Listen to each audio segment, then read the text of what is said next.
This is the Okayest Hunter podcast. Never pass on shooter bucks, because that's just meat in the freezer. It's your tag, you hunt how you want. This is Okayest Hunter.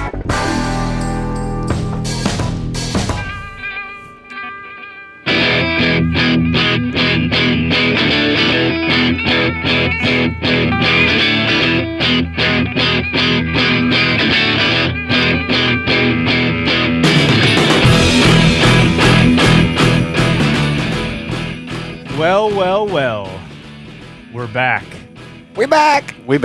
I contemplated just shutting the whole thing down after all the drama over the weekend. I was like, what's the point? Drama from the last turkey podcast? My God. Poor Paul Campbell. Just And got Paul a just licking wants on to social. he just wants to do nothing but good for turkey hunting. Just wants to spread the word? Just wants to spread the word and just be passionate. You got Why headline- shit on a guy who wants to be passionate? There's no reason for it. Take your hate somewhere else. That's right. In fact, he might be passionate about getting shit on, so there could be that. There's You got weird that. people like I mean, that, too. that's weird. People who are passionate about shitting That's a on different people. industry altogether. We won't talk about that one. Probably for the best. We're brought to you by Yeah. Half Rack. Speaking of the other industry, half-rack.com. Save yourself 15% off. Use code OHP and buy yourself all of the turkey gear that you need. They're coming out with new stuff on a pretty regular basis. Those guys are very thoughtful in their products, their designs, what they bring to market. And really, you can get all the gear you're going to need from half-rack.com. they got neck gaiters on the website now. Net gators, I am going to be spinning in that bucket. I don't give a shit what you tell me. I'm bringing it with me. Blowing your crow call. Just in circles. Oh, Lord have mercy. Pros on surround You got to sound. get that 360 sound. That's right. I know they have way more than that. They have like but it's not deer season. Like they have the, what's it called? Is it gimbal? What is it? The gambrel? Gambrel. That was wrong. For hanging you up go. your deer? Yeah. You're going to get one. You're going to get one. I got You need one. one. Yeah. I definitely need one. Yeah, but because the the old system I was rigging up this fall that was quite a system off the old playground set. Yeah, It was right pretty, between the kids' swings. You know, It worked. looked cool. Yeah, Wasn't fun to raise up there. I'm sure it wasn't. No pulley. Latitude Outdoors. It sounds like, and don't quote me here, please, for the love of God. I don't want any drama. Ready to But shit on you. Sounds like they're shooting for June-ish for shipping of the Carbon Series speed sticks. Everybody So, is ready and waiting. Just like everyone's probably pretty froggy. I think they have a lot of pre-orders that came through, so those will start shipping out. I mean, that's pretty soon. That's like in about a month. Yeah. So I'll be excited to get our hands on those and the platforms for all of us so we can go climb trees in our backyards and start putzing around with gear, Flinging arrows. getting it all tested out, flinging arrows. I'll be flinging the method arrows. I got to get new arrows. I don't know if I can get the rescheduling done for going out to those guys because they're a big sponsor of the Total Archery Challenge. So he's Their all season over it. is ramping up. So I might just have to go to the local archery shop like Whale Tails and get my bow tuned up and then get the new arrows from those So be guys. it. So be Which it. is fine. Bear Archery, by the way, like they're not any official sponsor, but they were kind enough to send us a couple of bows that we're going to be giving away at Foam Fest this year. So planning for Foam Fest has officially started. I got to Yes. go to Hurricane Marsh Bowman next Tuesday after the show to start to like work through the details of that, but just got some head nods and verbals that we should be good to go. I actually watched the little video clip from this last year's shoot today Oh. on my break. Nice. I was just like scrolling through the page. I was like, oh, There's Foam that. Fest. That was fun. Watched the little video. That was a Little cool sizzle. event. Yeah. Yeah. Yeah, there's a lot of number of people have been asking about it, and we're obviously trying to do a good job with it already. So we got a couple bows, and so we'll be giving stuff away. It'll be great. Well, I mean, it's obviously with a lot of partners like Latitude, I'm sure they're gonna hook it up. Method will hook it up. Go Wild, they sent stuff last year. Nothing Go. Well, actually, they did give a Go Wild branded bag, but they also sent us because they have so many retailers that they work with. They gave us a lot of product from like Vortex and a bunch of others, so we can get a whole bunch of accessories from those guys. Spartan Forge was handing out free subscriptions. They're obviously doing so much more than this point in time last year. This year with the app and all the features, like the 3D stuff wasn't there this time last year. That came out in like the beginning of this year. I was in Montana when that feature dropped, and I was like, well, this is a good place to be because there's a lot of mountains around here. Yeah, I could you really were playing see it. with that Yeah. and sending us all kinds of Yeah, stuff. it's pretty cool. So I would say if you're on the fence about doing the Foam Fest, like it's still a ways out, but everybody who did it last year made out like bandits because it wasn't like it wasn't huge yet. Yeah. So everyone got won. prizes. Like, yeah. Everybody won stuff. You win and you win and you win. Yeah, You get a car. Even the raffle turned out pretty good. I forget, we donated money from the raffle, and there's just a lot of positivity happening there. We had saddles and stands set up in trees. People were flinging arrows. Tell me an archery event you can go to where you can get in a saddle, have someone show you how to use it, i.e. Greg probably, Yep. and then actually fling arrows from your strong side and weak side to get comfortable to see what it is. And I know a couple people had and I looked at them. it too. It's a really good opportunity for first timers if people were thinking about it, or it's like, you're in good why company. not? We're not going to judge you there. Yeah. Put them up a tree. We Fall only out of went. the tree. We'll make sure you're okay, and we'll just laugh at you. I think we had all of our setups set up. We all did. Yeah. I brought 2 or 3 tree You had a couple stands and stands. sticks. We had different sticks, different Yep. stands, Brought just to the- let yep. people, if you've seen one and wanted to try it, Yep. you can come on out and try ours. Yeah. No, I enjoyed it. You did the shed hunt thing. You had coloring books with the logo on it. That was cool. Yeah. My wife was herding children. It was all around pretty good. Yeah. Yeah. Our wives did a good job, too. Yep. And there's enough indoor space, so when it did rain, everyone was fine. It was dry. Yep. But the course there is really nice at Horicon. Yeah, it's a very nice course. And we only shot half of it. We didn't need the whole thing. No. So I think that worked out pretty good. I don't know if I would have an appetite to shoot much more than that. Yeah, I mean, there was plenty of targets, and then by the time you're done shooting that, and if you have kids there, they're doing activities, and maybe you want to go talk to somebody that's got something set up, and shooting from the saddle, or trying it on, or learning how to climb with it. And just general shooting the breeze with other hunters. There's enough things to do there. Yeah. And we had food, and then the raffle. Yeah, and they even drove they had one of those some tractor that was spraying for mosquitoes the whole course. Yep. I was like, you're gonna spray for mosquitoes? This whole thing is far more worth it than I could have possibly imagined. Absolutely. Are you kidding me? I was so excited. But we do have a guest on with us today. So by the way, all the partners, use code OHP, save yourself money across all of those partners. That's Go Wild, Method Archery, Spartan Forge, Latitude, and Half Rack. We dedicate at least 1 to 2 episodes a year to our partners, so there's plenty of episodes where you can learn more about them intimately, and then there'll be more of those coming up, so no need to go deep every time. But we love them. We do. We can do just a little bit. Yeah. Who's our guest tonight? I'm just waiting for it to get more awkward, let it linger out there. Lingering like a fart. Welcome to the show. We got Cody Jenkins, one of the hosts of Whitetail Legacy podcast. What's up, buddy? What's up, guys? Appreciate you having me on. You Loving bet. that new deer added to the studio. It's looking nice back there. Yeah, you bet it is. Yeah, he's an intimidator. Mr. Studley. Mr. Studley. Yeah. The old urgent care buck right there. The urgent care. I forgot it had coined its own name, the urgent care buck. He's a fun one. What brings you to our show? Why the hell did you decide to do this with us? I have no idea. What are we getting into here? Oh, that's great. Well, we're live on Instagram. I did put in the title on Instagram. If you're watching there and you want to actually participate in the comments, head over to YouTube so we can actually see what you're doing. And Cody, I forgot to send you that link, so don't even worry about it. My bad. Go figure. Okay, no problem. Leave it up to me to fuck something up. Attaboy. Anyway, welcome to the show. Before we get started, tell folks about Whitetail Legacy, how long you've been doing that and what that's all about, and then we'll kind of dive into some turkey stuff. All right. Well, I started Whitetail Legacy with my co-host, Ryan Nelson, about 5.5 years ago. Like most podcasts, some of them started off really good. We started off pretty rough. I feel like I got a pretty good handle on it nowadays, but release a podcast every Wednesday at 11 a.m. Central Time. My co-host stepped away about a year, it'd be almost a year now. So I've been running it myself. Over 5.5 years, I've missed one Wednesday at 11 a.m. So pretty consistent, probably 98% about whitetails and whitetail hunting. But I had a turkey episode last week, and it was savage out there on the streets. But About as savage as turkeys get out on the streets. Yeah. There's some very, very passionate turkey hunt. I thought there was more like the traditional bow hunter crowd was pretty radical and hardcore, but the turkey hunters there's a higher class of turkey hunter out there than me, and that's for sure. It's intent. We had something similar. We had an episode last week, and just we clipped a chunk of it, put it out on social, and that clip out of context got beat up pretty heavily. But it's it's good that people are passionate. That's not a bad thing. I think that's fine.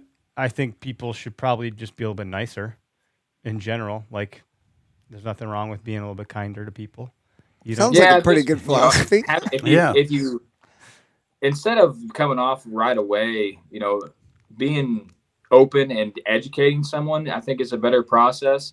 I think there's so much hate around that someone automatically thinks you're going to be an asshole if they comment something that they think that you're going to dislike. They have no idea really if you're going to like it or not. So they just come automatically with the hate. And, like I said, I had multiple comments, messages. I hope you die. I hope you get shot in the face. Like, it was pretty radical for me. It's kind of eye-opening. I was like, wow. And me being the Okayest hunter and not educated on all the topics out there, I dumbly walked into it, and I learned real quick. Yeah, they learned you real good. Yeah, unfortunately, that's Jesus. We had one that eventually we'll get to the meat of the topic here because I want to hear your story of your bird. But one of the guys, I was like, well, best of luck to you, man. Cheers. He goes, I'm American. I don't say cheers. I was like, all right, well, that's a new one. Thanks for that. He goes, you're not welcome. I'm like, okay. You should have hit him with an adios. I was like, what else do I need to hear? Adios and vaya con Dios. He eventually called me a Yank because I called Tom Turkey a Tom Turkey. And he's like, you really are Yank. They're called gobblers. I'm like, I saw that comment. I'm all like, right, what dude, in the world is I don't going know. on like, here? You've taken it to a whole nother level here, and I'm not really sure I'm going to keep wrestling into the mud with you on this. Like, whatever, go nuts now. You obviously need some more love in your life if you're that sour towards the world. And nothing but love for you, buddy. So that's how it's going to be on my end. Just more kindness. But also fuck off. Kill them with kindness until they don't take your kindness, and they can fuck off. Yeah, exactly. Push me too far. No, so you got one. So I'm sorry, what state are you in again for the listeners? Illinois, yeah. Illinois' turkey season is extremely confusing. So I probably should dive into that before we dive into the actual story. So in Illinois, you're allowed 3 tags, but you're only allowed 2 birds. And you're allowed, it's week by week basis. So the first week is Monday through Friday. And then the second week has the weekend, and then that week, and then it goes the weekend and the week. And there's 5 seasons. And every tag is for a specific season. So if you have a first season tag and you don't kill, you can't use that tag in second or third season. The tag is done in that week.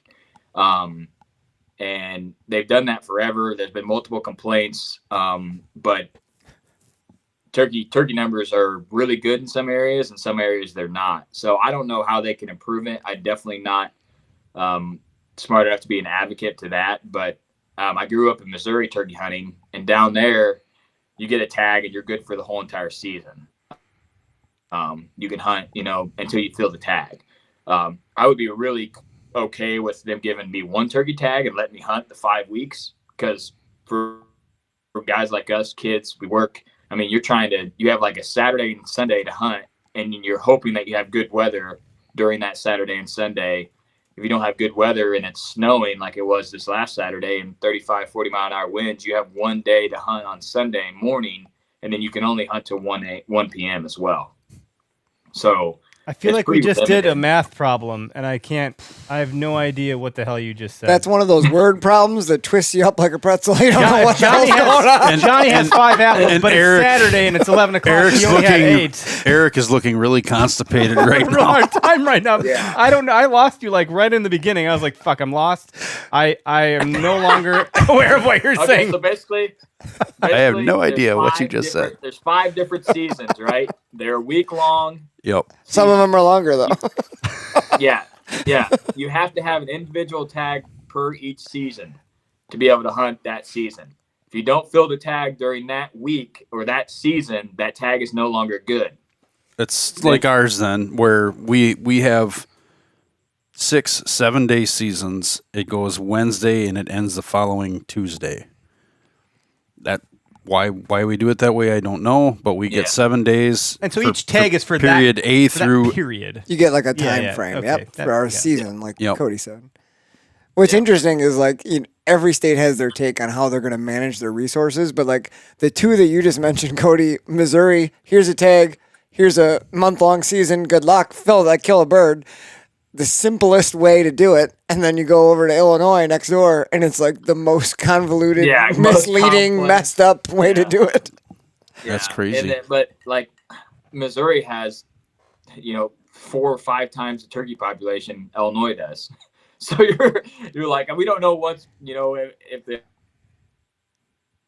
the ground is more sustainable for turkeys in Missouri than it is here. But in my county, turkey numbers are pretty low, and I haven't killed a turkey in this county just because I've been getting other counties because my turkey hunting spots isn't very good. The last 4 years, but I got a tag this year, basically because one of the landowners that I have permission on wants me to kill a turkey. He thinks that the farmers have a delusion of turkeys and deer eating their crops, which there is a problem with that.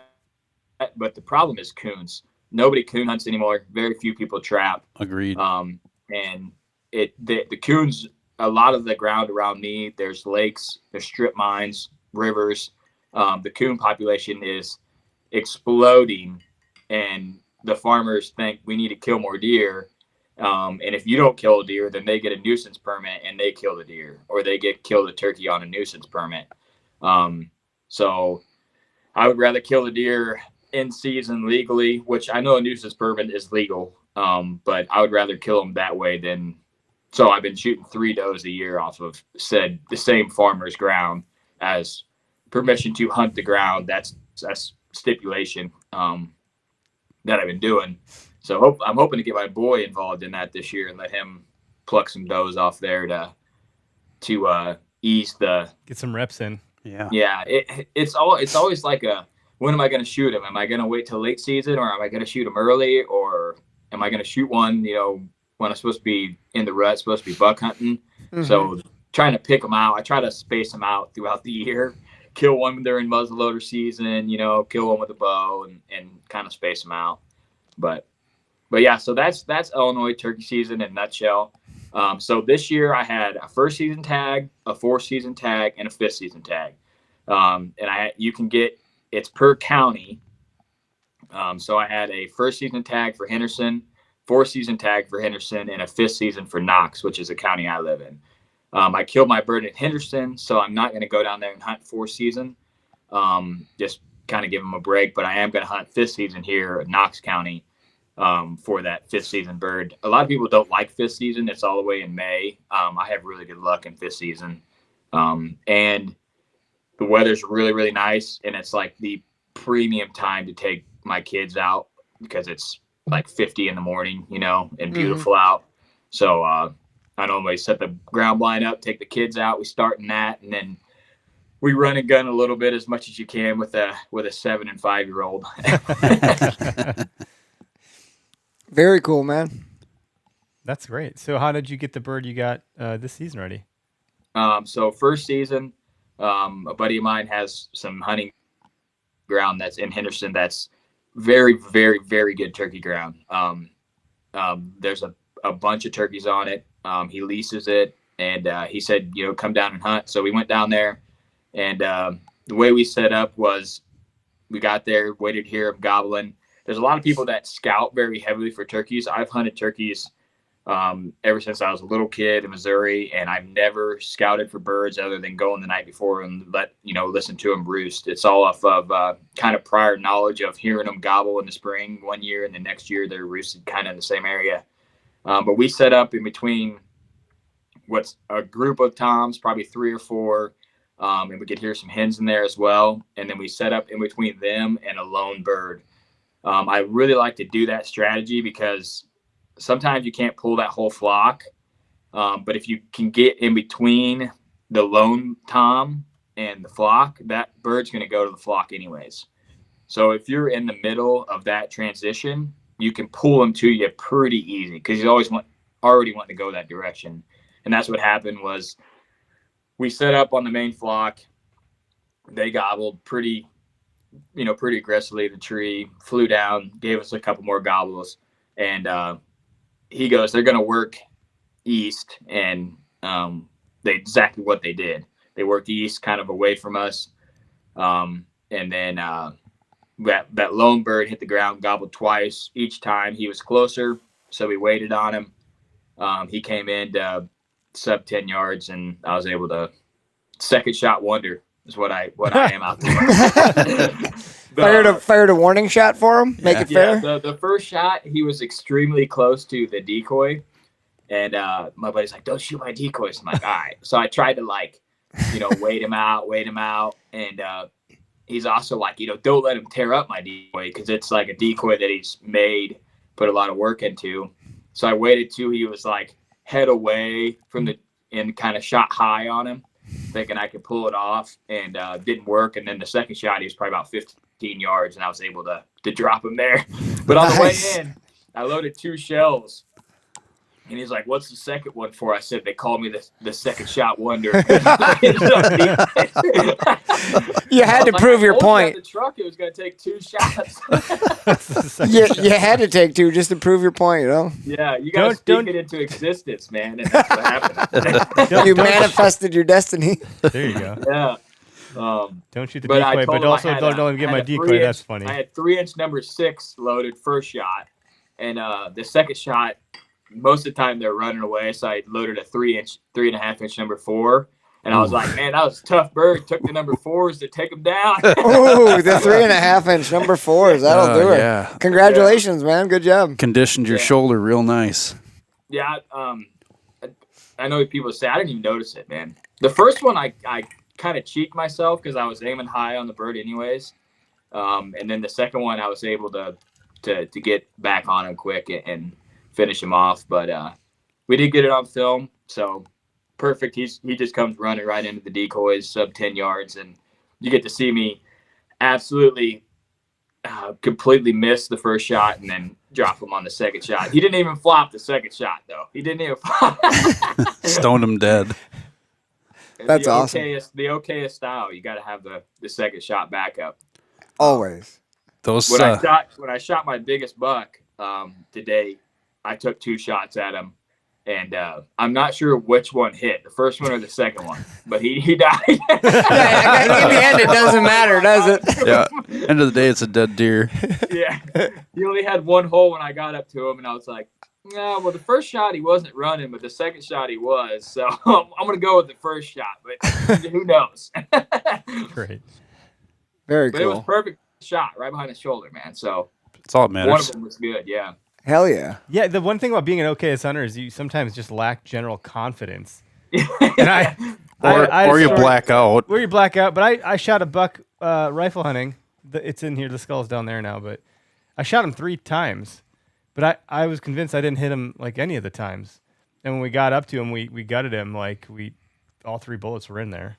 And it was all good shots. So my buddy's like, "You did fine. What the hell are you talking about?" I was like, "Well, I didn't think I did fine at all." Just like this one, Greg. I was like, I don't think I got him, and just like that every damn time. I don't think I get this silly deer. And apparently, it happens. You're an Okayest hunter, but sometimes you're actually gooder than you think. The blood I saw when we picked up the trail of that deer and the blood I saw, I was pretty confident it wasn't really all that far away.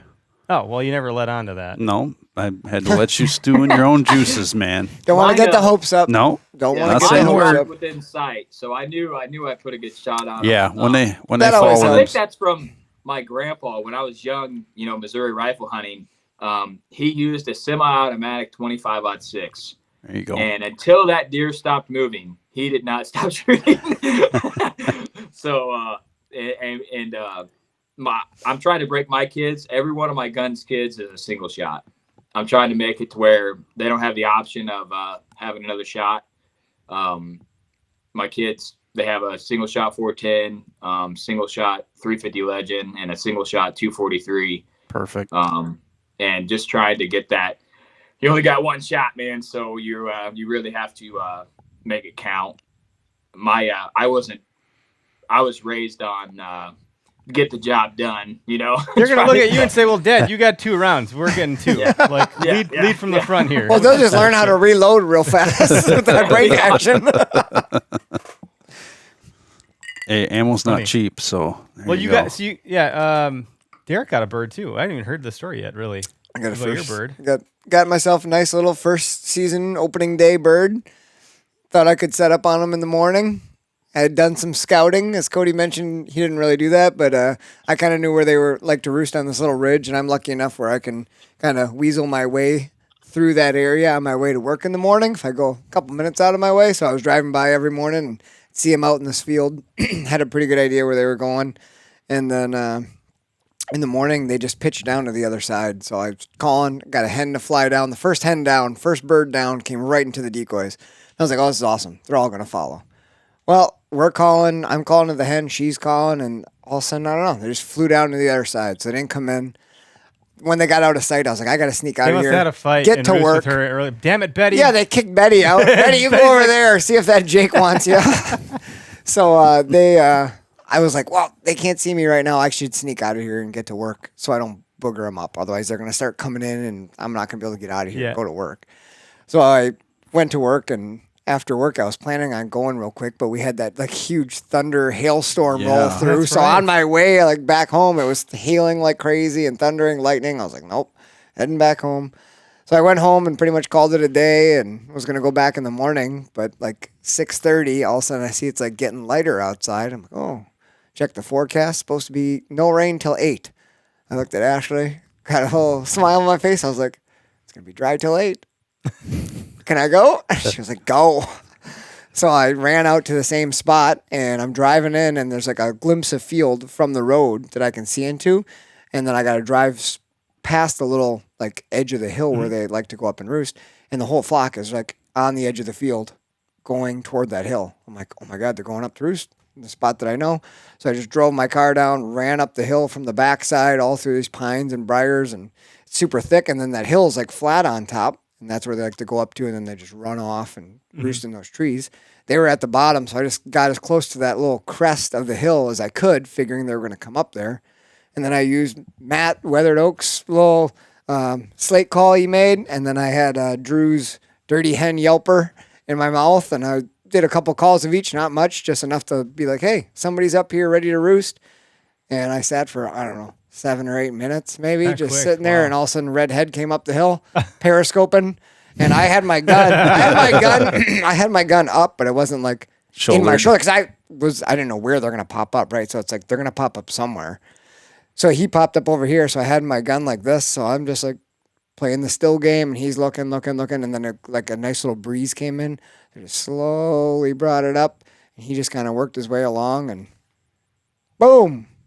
Didn't see any other turkeys. He flopped down and went walking over there, and he's not there. I'm like, what the hell? Well, he flopped all the way down the hill like 40 Oh my yards, and then gosh. all the turkeys were down there. There's probably like 4 other toms Beating and a 'em whole up. bunch of hens. Yeah, probably beating the crap out of them. So it's pretty short hunt right there. Not bad. Take you it. went back. That's good. That's fun. And to our knowledge, prior to hitting the record button, none of us have ever reaped a turkey. And Cody learned, it sounds like the hard way, that that's not a favorable thing in the turkey hunting community. So then it begs the question, who is doing it? And like, do they know that it's not favorable? A lot of them don't care. And again, Yeah. it goes It's to their the point. tag. It's your tag, your hunt Yep. how you want it. As long as you're doing it legally, some would question ethically, but you're doing it your way. Who is it to say that it's wrong? Yeah. It's fascinating that there's such strong opinions about things. There's strong opinions I could- about I- everything. if There's someone strong had said, "Let's go opinions do that," about people and that's how they did bass it. I would fishing. question. You I'm know, like, oh, this is how you do it. Okay. And if it would have worked, I'm like, oh, clearly it works. I wouldn't have thought twice about it. So I don't want to speak for Cody, but it sounds like we were all kind of in the same boat. Like we've all heard of reaping. Right. I know people who've done it. I've seen the videos of it. It looks wildly effective. But Cody, after your experience with your podcast, what did you learn about it? So the person I had on a podcast was a really good friend of mine, and he's been successful on multiple birds throughout the years. calling them in on decoys and using the strategy. He really likes the reaping because, man, I've never done it, but just to watch the videos, it's a thrill. Like, they are charging in, and he lets them get like so close that he could touch them before he shoots them. Like, he lets them get all the way in. He just released a video today, and the turkey's 2 feet from him when he raises the gun. It's incredible. And he's out in the open bean field. There's like no undercover at all. He's not reaping these birds in the woods. And I had him on because it's something that I was interested in and I knew nothing about. Like, I've never tried it on a bird, killed multiple turkeys. I've never seen it done. We have like been behind a fan, like calling, because I've seen people do that as well. Like, they use a fan while they're calling. And I'm not sure if that's as frowned on as reaping, but I know there's some kind of stigma about ban the fan, which I'm just learning. But with getting all the comments that I got, it was very, very intense, hateful stuff. Like, I hope you get shot in the face. I hope you die on film. I hope, you're ruining the future generation of hunters. You're a poacher. Next week we learn how to shoot deer at night out of a truck. Sometimes the internet wins. Sometimes it's a total asshole. Yeah. I didn't comment on any of them except one, and I was open with the guy and I said, "Hey, you seem very passionate about this. Educate me on why it's wrong, or why you think it's wrong." And at first, I don't think he believed. I thought, like I said before, I think people are so touchy these days that they're jaded because it's the internet. You're just being a smart ass. Yeah. And I'm like, no, I honestly, I want to have an honest conversation with you about this topic, because maybe it's something that I don't want to do. I don't know. I've never done it. I've never killed one this way. And I'm trying to get both sides. So he basically said that it's extremely dangerous, which the guest I had on spoke about, do it in an open field. Don't do it on public land. Make sure that other hunters know that you're going to be reaping birds. To get shot in an open bean field behind a turkey fan, I think would be pretty hard to do with a shotgun. I know that there's people out west that like walk with an antelope decoy, and or you use a moose decoy and stuff. And I don't know anything about that style of hunting as well.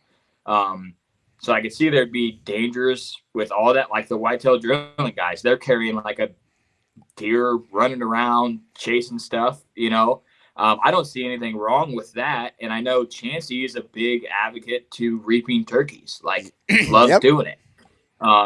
So, Michael Waddell, I've seen him do it a ton. I've seen the Drurys to literally walk around the woods with a fan, just like standing around, walking around like this, and killing turkeys. So me being uneducated in the topic, I thought it was like a legit legal. What's legal? I thought it was like a legit thing to do, but it's. I had someone told me that it's the crossbow hunting of turkey hunting for deer. It's the equivalent to But killing. there's nothing wrong with that. There's a double jab right there. Yeah, Ridiculous. Totally is. So this is what I've learned. Because I had a similar confrontation, and it was actually someone responding to one of our ads, and the ad is the No Jake Break sticker, which is on this gun case over here. And I think I planted the wrong one. Anyway, go figure. I saw some of the comments coming through in this live feed right now, and they're saying it's not a slam dunk, it doesn't work every time. And the reason that is, from what I've learned so far, and I am not the expert, okay? You talking about reaping? Yeah, it's because it only draws out the dominant bird. So you might have a tom that's hanging around, or a jake or whatever. Heaven forbid you shoot the jake, apparently. But to that end, like, only the dominant bird will come into that, because that's the only bird prepared to fight for that dominance. The other ones are like, F no, I'm not fighting. I don't care. I'm not the dominant bird. It'd be like an MMA fighter versus a stoner. He'd be like, no, I'm going to go get high, man. You can go ahead and get in that ring. Like, I'm not doing it. Like, that's how I would understand it. And so, like, no, it doesn't work every time, but it works every time on a dominant bird is how I understood it. And the reason people get viscerally passionately pissed off is because then they think that if you just took in the first week of turkey hunting, if everyone's reaping and only the dominant birds are coming out to that reap or fan or whatever, you just took out how much breeding. And if we consider what Paul Campbell had said on the show last week about the lecking species and this pecking order and the dominant hierarchy, then it's going to take a little bit for that to be reestablished. And not to say that it won't get reestablished, but it might take so long as that now we've missed the opportunity for breeding. I've learned so much in just 1 week that I'm just blown away. And I kind of see it a little bit, but I also see our side of it, which is, someone had challenged me and they're like, well, if you said just now, Cody, that we're ruining the future generations of hunting. And when we talk about like no Jake break and never pass, my tag, my hunt, and we're promoting shooting Jakes, we're promoting shoot whatever makes you happy. And I mentioned to this gentleman like, well, but kids are onlooking.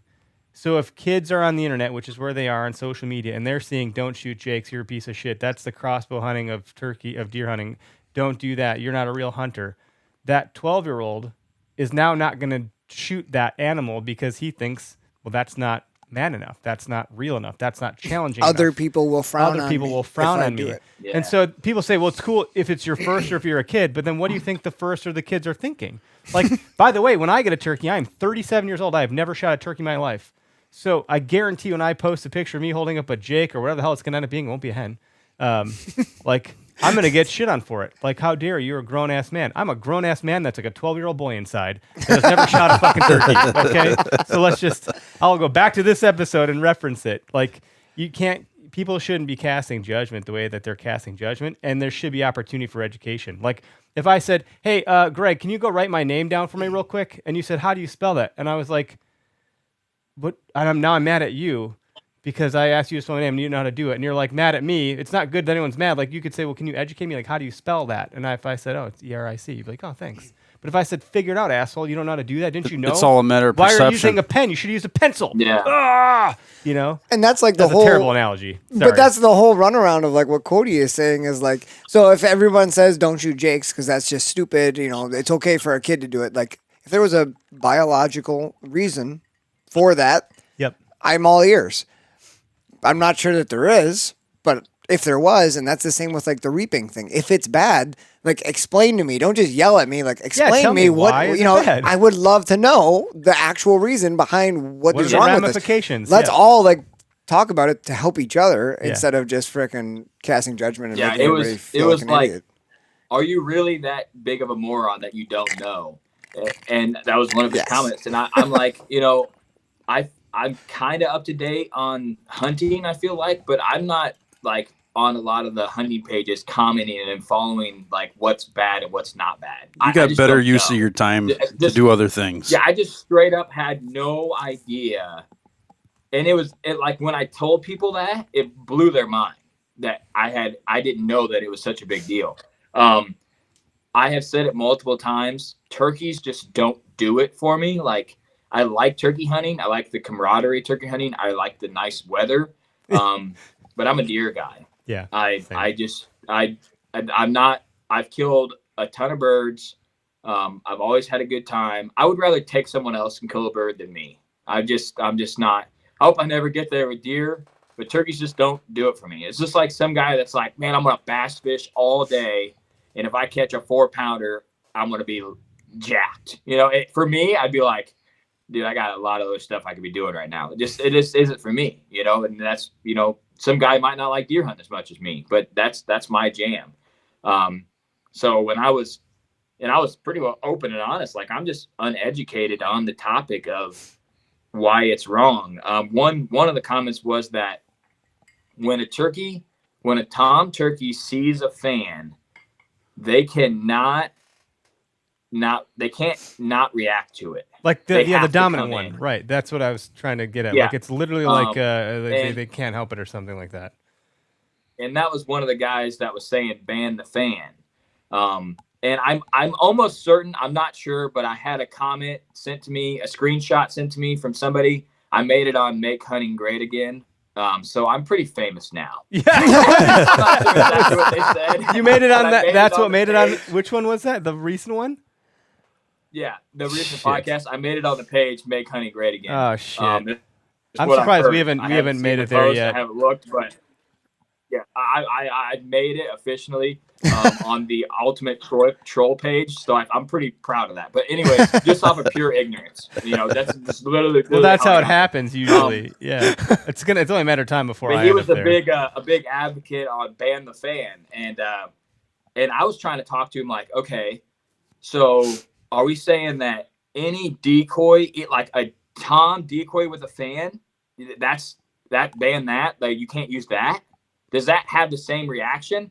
Because I've been to like the outdoor shows and you see like, Dude, they're like on moving, motion they're with the popping fan up that fans. pops up and Yes. down.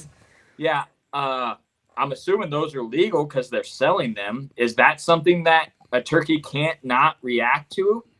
I'm just uneducated in that, and me asking these questions was almost them thinking, trying to validate me reaping, which I've never done. Instead of talking to me about it, one guy said, "You need to stop while you're ahead because I'll expose you, and you need to start backpedaling." I was Expose like, what? I'm trying to have an honest conversation. Pretend like- I was born yesterday. Educate me, dude. This Like, is me backpedaling. I'm like, Tell me. you can expose what I got going on. He's like, I'm not gonna fall for your acting like you're innocent, and I'm like, I literally have no idea, and I'm trying to understand where the line falls of unethical to ethical. Well, what's fascinating is I had the you similar know. interaction, and I said, too much gets lost in tone when you're communicating via typing and texting and so forth. So I was like, just if you want Yeah. to talk about it, give me a call, and we can chat. And Yeah. furthermore, I saw in his profile that he had memento mori, which is a Stoic philosophy thing about like, you could die tomorrow, so you should live today as the fullest. Like, it's something that I believe in. And I was like, I noticed that you seem to be into Stoic philosophy with the memento mori. Like, at least that's a common ground for conversation. If we want to start there before we like take the gloves off, and I don't want it to get ugly, And so he called me and we chatted, and he's like, I think I actually like what you guys are doing here. I'll have to tune into the podcast.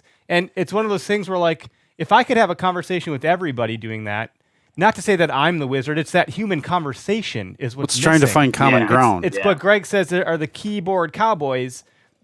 When you're in that mode, it's almost like you're in road rage. Like, you're not recognizing there's another human being in that car. You're like, oh, you piece of shit, you cut me off. It's like, whoa.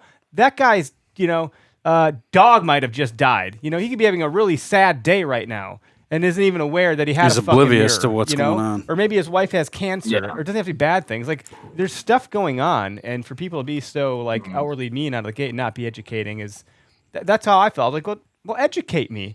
But because we're grown ass men, people just assume that we should know better. And there's so many nuances Yeah. to all of these facets of the outdoor category, whether it's turkey hunting. I'm sure this stuff exists. It surely exists in trout fishing. I posted a video of Derek picking up a coho and called it a rainbow. And in about 4 seconds, it had 100,000 views of people saying, you guys are fucking idiots. That's a coho. And I was like, all right, well, that's getting deleted It's because a salmonoid of some type. Holy It's silver. shit. I was like- Get over it. those idiots, that's not what Yeah. that fish is. I'm like, well, clearly they're not trout fishermen. They're out shed hunting. And This thing was Like, half there's a deteriorated in dead the bottom fish, of a like- 2-foot creek. Come on, so it's just, you can't Yeah. get away from it. And it is what it's part of the thing. So there's Marcus Aurelius had a quote. I'm not going to get it right at all, but he basically said, like, look, when I wake up today, he wrote this in Meditations, which is a book to himself. He said, I'm going to encounter idiots, degenerates, lowlives, beggars, stealers, like people that are unethical. And like, it's on me to know that ahead of time that I'm going to encounter those things. And therefore I shouldn't be pissed off about it and like have that suck out my energy. Like, I should just know that I'm going to run into that stuff and also recognize that those people have a place in this world too. Like, even the assholes and the degenerates and the idiots and the mean people, they have a purpose. They might be a fucking pilot. They might be, building roads. I don't know what They might be a heart surgeon for all you know, saving lives. and they might have a bad day. Like, there's a place for everybody so long as, when I relate to hunting, we're doing it legally and ethically. Like, just keep the gloves on. I don't know. I feel like this whole podcast is a PSA from this past weekend. It sounds like you had a similar experience, so we're just jamming out on it. And I'm also now afraid to go turkey hunting. Make sure you do it right. I might get shot in Yeah, the face. like, make I might sure get you shit do it on. right. Like, I don't know what is right. Like, help me understand. So that's, it's my tag, though, so F off. One thing I wanted to mention while we're on this topic is one guy said that which is, it's hard for me to wrap my head around it, but it's true that you are an influencer. So for you, before you talk about anything, it's very important that you know everything about the topic. That's kind of fair, but you're not going to know before everything. you talk about it, which I know that I could be influencing people to try said topic, because I said that it was something that I'm interested in trying because it looks really cool, and it might spark the love for turkey hunting that I have lost over the years. So he said that, and I agree with the guy, at some point, but they're just like on your podcast, on mine, we say that we're not professionals multiple times. We say that half the time we don't know what we were doing. A couple years ago, I shared that meme of the guy in the front yard watering his grass, that old guy. And it's like, they asked me how I'm so good, and half the time I don't know what the fuck I'm doing. He's like, he's watering the cement or something. It's like, they ask me why I'm so good, but half the time I don't know what I'm doing. And I try to share that for people to understand that, yes, I run a platform, I'm sharing information, but I'm learning just as well as you guys every time I record a podcast. I think once you figure out that, or think that you know everything about turkeys or everything about trout or everything about deer, that's when you become that guy that's so hard-headed that you don't think about anybody else's opinion or how someone else hunts. Maybe a guy, a kid kills his first bird reaping, and then some guy shits all over him like I got shitted on. That kid's gonna feel really bad about that experience. And it was, it's his tag, and for him to choose reaping, if that's how he got it done, that's how he got it done. But I feel like there's a miscommunication between what is right for some people and what's right for others. And that's how it's always going to be. But the communication should be quite a bit better, especially when a guy is honest and says, hey, educate me, not you're an asshole. Well, right off the rip. Like even from county to county, your tagging system is vastly different based on populations of birds. Like think about what that looks like across the country. So someone might be able to go on a freaking total killing spree with these things, and it probably would be fine. And someone else might not be at all. And that person that is in this state where it's like tight-lipped and you can't get a tag and it's whatever, and then they see this other guy just murdering turkeys, he might be like, you're ruining this for the rest of us. It's like, well, no, his system is very different. Like he's in a different state, it's working climate, for him. Region. There's different species of bird. Like it's totally different. But the world of the internet has brought us all in one melting pot. And so you're seeing all this stuff across borders without any context from what the hell is going on. So Derek, you're a teacher. You probably heard like growth mindset versus fixed. All the time. And I think a lot of people are in a fixed mindset based on like tradition. Yeah. Well, that's not how I did it. Well, that doesn't mean that's the only way that it can be done.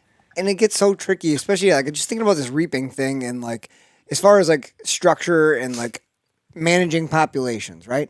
Like there is no law against shooting the dominant bird. That's the problem. That people have a problem. The dominant bird is dying, and that messes up the pecking order. There's no law against shooting the dominant bird. That bird can get called in. That bird could get shot over decoys. It's just the method in which they're taking a legal bird, which is a problem, which is weird because that bird could be taken in any way. We could die by a coyote tomorrow. Without you get hit by a car. It's more effective with this reaping tactic. But like the problem is if that's like the issue is don't shoot the dominant bird, then address that issue. Yeah. That bird could die yawning during a thunderstorm. Could fart itself off a limb at night. Literally, it could be standing there with its mouth wide open and have a drop of rain go down its throat, and it could drown from it. That's how smart those birds are. Now? Man, they drown. They drown all the time. Wait, what do you mean they drown all the time? They drown all the time. Like my mother-in-law, like she said people die on chickens. hayrides all the time. I was like, That's what right. are you fucking talking People about? die on hayrides? This is no joke, and she's gonna kill me for bringing this up. But I swear to God, I will shit, die. here we go. She's like, we're on a hayride. She's like, just be very careful. Hayrides are dangerous. I'm like, wait, it's a hayride. What are you talking about? No, kids die all the time in hayrides, Eric. I'm like, all right, well, I'm adding that one to the weird shit of list of things that you have said. But so no, birds die all the time from yawning or drowning. I'm like, what are you talking about? There you go. Oh, that's great. I'm sure they do. But everyone says they're like the dumbest, smartest bird that's ever existed. And I'm like, it literally has a bird brain. Like that's what we're up against. So like, yes, is it challenging to kill the dominant bird? I read an article by biologists, and I can probably go pull it up, and I'm not going to because it's going to distract me, and I have ADD, so whatever. But the point was like, at the end of the season, if you're hunting late season or period, whatever the hell it is, the end of the one, those jakes have been hunted.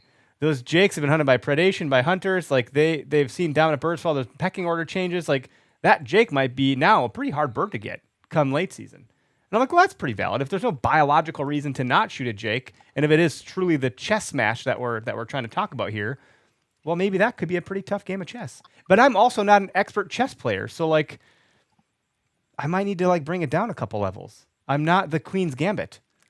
There's plenty of guys who have already shot jakes first season. Sure. Right away. Yep. It's totally fine.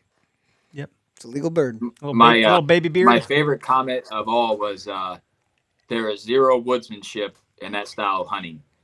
And I think woodsmanship is only brought up these days to talk down to someone. 100%. Greg's got lots of woodmanship. To say that I'm better What than good you, is it doing? or it's just it's a term that it's to me it's more of like a trapping term or like a harvesting, knowing trees, knowing where you can find mushrooms, knowing how the coons work through stuff. Like that's woodsmanship to me, understanding how deer travel. But he said, stop being a moron and start using ethics and woodsmanship to kill your bird. So to me, using a decoy, calling at a bird, setting up where he roosts, there isn't much woodsmanship to that. You're tricking a bird using something that looks like him and making sounds that sound like him. The whole hunting is questionable. Like we're a superior species. We have superior weapons. Like we have camouflage. We've already like over-indexed on the it's not fair. Like, yeah. I mean, if you want to really level the playing field, get a fucking. I'm swearing a lot in this podcast episode. Sorry, Dad, but like, go get a spear and wear some blue jeans, and good luck. No calls. And by the way, you will be YouTube famous and probably be exiled from that too. Yeah, right. It'll all go down the shitter. Yeah. Yeah. I mean, in my mind, if everybody's craving woodsmanship, I don't know why people hunt the same properties. Everybody should just hunt a different property every single year. Mm-hmm. They should never go to the same spot because they know what the deer are going to do. They know what the birds are going to do. They shouldn't run trail cameras. They shouldn't do anything. They should just go out there, new spot, new property every single year, and use woodsmanship if that's what they're going to stake their hat on. It's a purist. But I don't it's a even purist like using mentality. that term anymore because it's turned into a negative way to talk down to people, including me. I mean, I'm so more. It's a way of saying I'm a way better hunter than you, just naturally. And and it just blows my mind that people for posting about a way to kill turkeys that I have personally never done. It results into you're a shit hunter. I'm way better than you, and I hope you die. In a nutshell. That sums it up nicely. DIYF, die in a fire. Is that how that DIY die in DIAF? DIAF, die in a fire. I've never heard that. Yeah, you should just get a shirt with a turkey on it with a reap and that says DIAF, die in a fire, because that's like a mean thing to say. Yeah. Anyway, that's a very purist mentality. This can like relate to social media.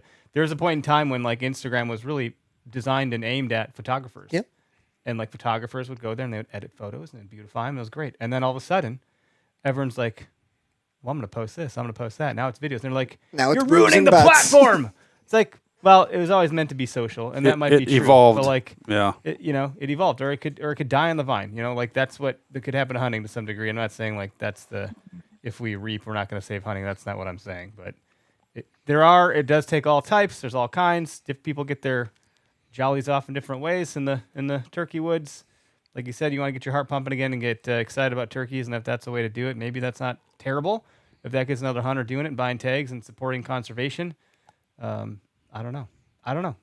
There's a lot of opinions here. I'm not sure where it's all going to flop. I don't know the right answer. Pun intended. That's why I think having conversations like this is so great to get other people's opinions, to get educated on a topic that someone like me doesn't know. And it seemed like a lot of people that were commenting were very passionate turkey hunters. Right. So I can't blame them if it is a problem in their state, and they're seeing turkey numbers go down and they believe that's the cause, more power to you to be passionate about something.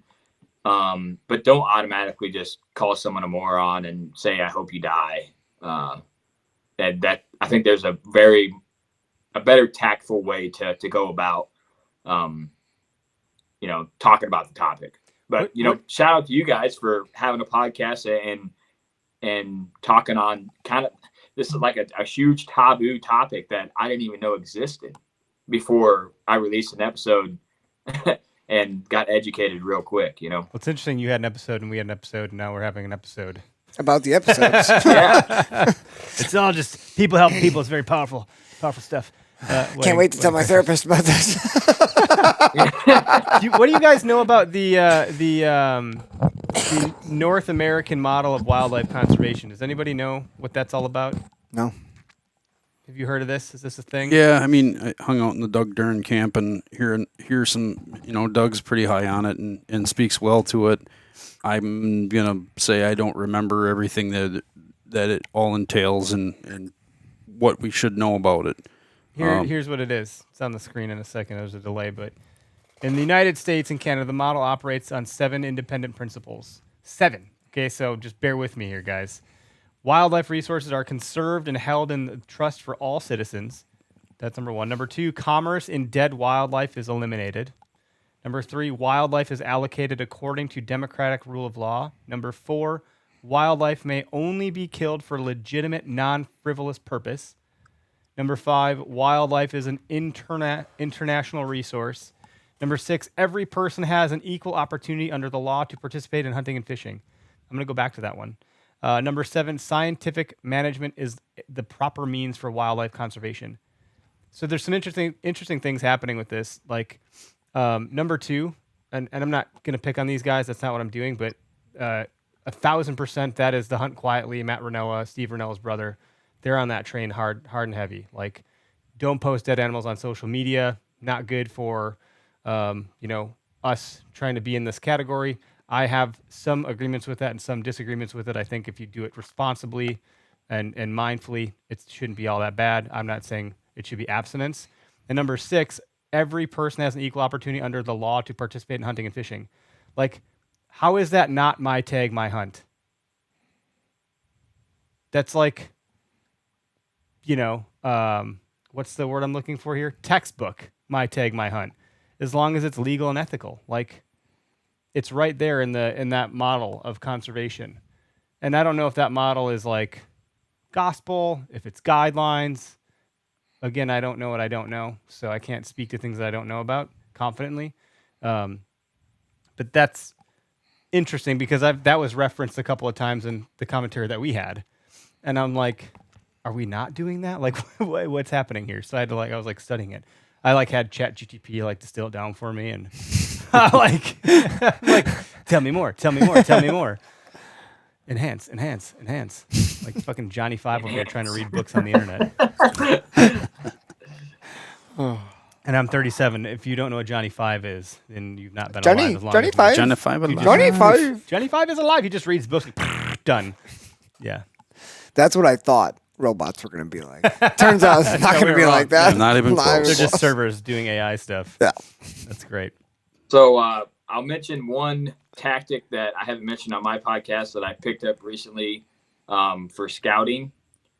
I was trying to wrap my head around how I can get on the neighbor's property to scout. He doesn't allow any hunting, doesn't allow anybody on there. So it's morel mushroom season right now. So I told him I would split half of everything that I find if he would let me go morel mushroom hunting. And I went morel mushroom hunting, and I finally got to scout that the creek crossing on the other side and understand how the deer are utilizing this property. Perfect. To put more benefit my property and see what the signs there. I found 3 mushrooms as well, so I gave them all to him. I would have liked to another property to get mushrooms. Like I found a bunch of them. Could you imagine if you'd have brought him 1.5 mushrooms? Yeah, it's early, so I told him I would be back. I said, "This is all I found." The whole bag. I was like, "This is all I found." I'll be back though. And he's like, "Oh man, this," and he's older. He can't get around.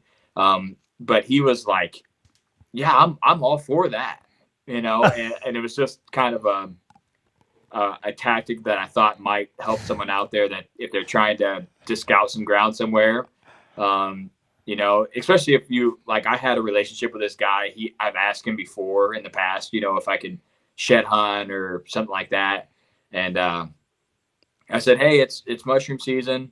Do you like morel mushrooms? He's like, oh yeah, I love them, but I can't get out there. I'm like, I got the solution for you. Boy, do I got a deal for you. I got you. I'm looking for a place to mushroom hunt as well. And I am always, so, Yeah. but He I'm just also, appreciated your dedication over the years. He's finally like, hell, I'll just give him something. Just to my go. property. Jesus. Next thing you know, he's going to be knocking on his door. Can I cut your grass? yeah, can I cut your What are you doing grass? back in the And woods? then Well, I just- think I yeah, cut you a yeah. path, I'd love to chop you some wood it in was these cool to specific see. locations. Yeah. It was cool to see what I thought was happening over there and how the deer were using it, and I was absolutely wrong. Oh, even better. So that was cool. That was cool to see. Yeah. That's good to verify that. Yeah. Yeah. It was, and it's like one of those pieces that it's just timber right next to timber that I hunt, and there's never anybody in there, and I kind of use it as a sanctuary area. Not a very big property, but it was cool to see how they're coming off the neighbors on the other end and getting to the piece that I can hunt all the way through his. So it's going to change up the way that I was accessing a way that some deer were probably winded me, and I didn't even notice it. So definitely some good intel gained. That's smart. And there's a lot of good mushroom trees out there as well. So I'll be finding more mushrooms on that ground. I've only found one morel mushroom in my life and only one shed in my life. Like, I am not good at this stuff. I need someone to help me. Guys. I found a lot of ticks my last wife year. is really okay with me deer hunting and stuff, but if I told her that I was going to go on a nationwide morel hunting mission and I was bringing them back to the house, she would be like, all right, man, see you in 2 weeks. I'll pack you up. Here you go. Don't let the door hit you in the She's ass on the way out. Yeah, she was like, we should get a babysitter to come and then for a couple hours, and we can go mushroom hunting, and then we can have supper, and then we can come back home. And she's like, what day should we do it? I'm like, whatever, let's let the season get a little better, and then we'll line that up. I'm going to be paying $20 an hour to go mushroom hunting. Could be worth your while, depending on how many you find. Yeah, they sell for like $40 a pound, right? Yeah. Pretty close. I don't know where you sell them, but you can. Yeah. Apparently. Yeah, we eat or give them away to her grandpa or other people. I've never sold any in my life, but I love them, and it's something that her and her dad did when she was young. So she absolutely loves going as well. Cool. So I told her, I said, when the kids get a little older, a lot of people do that traveling turkey grand slam. I'm gonna be looking for the morel mushroom grand slam. There you go. There you go. So, bring your frying pan. That'd be a fun road trip with the kids. Oh yeah. Yeah, load them up and say, all right, we're hitting this state ground. You guys go this way. I'm going this way. Meet back at camp and see what we get. So it'd be a lot of fun. Did you guys do morel hunting yet? Not yet. It's too cold. Yeah. Yeah. Well, are you in Southern Illinois? Yeah, I'm kind of northern central. It's just starting here. Like I said, I found 3. I found 7 all year so far, and I normally find a lot, but I put a lot of effort into finding them. And I have I bought a lot to a certain area where you could access like this public walking area just for mushrooms because my wife loves it so much and kids are addicted to it. So something I really enjoy doing. That's good to hear the kids like it. Yeah. I brought the whole family, put a GoPro on my daughter, and we looked fairly abusive when I watched the footage back. Because she's just like wandering the woods kind of by herself, like lagging behind quite a bit. And I was like, wow, this actually looks pretty cruel. Like, what the hell? And then we had like 60 ticks between us and the dog. Oof.